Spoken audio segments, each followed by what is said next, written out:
Rusty Quill presents the Magnus Archives.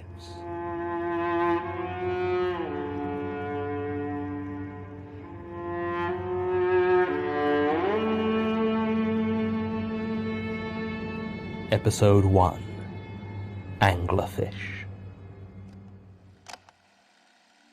Now, I'm sure you don't need me to tell you that there are some steep hills in Edinburgh, but Old Fish Market Close is exceptional, even by those standards. At times it must reach a 30 or 40 degree angle, which is hard enough to navigate when you don't have that much scotch inside you. As I have mentioned, I had quite a lot, so it probably wasn't that surprising when I took a rather nasty tumble about halfway down the street. In retrospect, the fall wasn't that bad compared to what it could have been, but at the time it really shook me up and left me with some nasty bruises. I picked myself up as best I could, checked I hadn't seriously injured myself, no broken bones or anything, and decided to roll a cigarette to calm myself. That was when I heard it. "Can I have a cigarette?"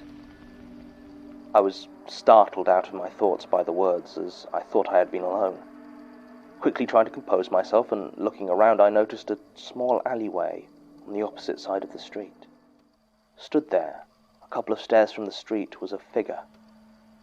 It was hard to tell much about them as they were mostly in the shadows, though if I'd had to guess I would have said the voice sounded male.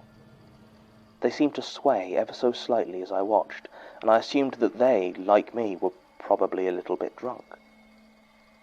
The figure didn't move, except to continue that gentle swaying. Writing it down now, it seems so obvious that something was wrong.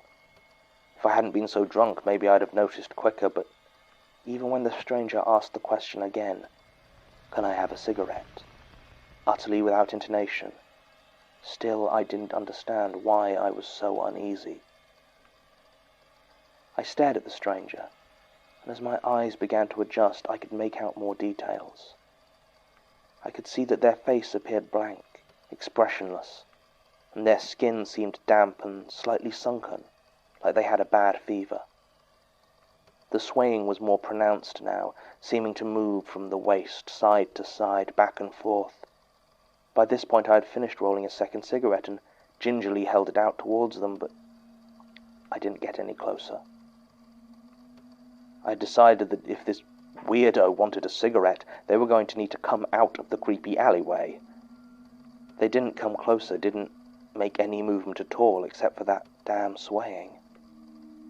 For some reason, the thought of an anglerfish popped into my head. The single point of light dangled into the darkness, hiding the thing that lures you in. "Can I have a cigarette?" It spoke again in the same flat voice, and I realized exactly what was wrong. Its mouth was closed, had been the whole time. Whatever was repeating that question, it wasn't the figure in the alleyway. I looked at their feet and saw that they weren't quite touching the ground. The stranger's form was being lifted ever so slightly and moved gently from side to side.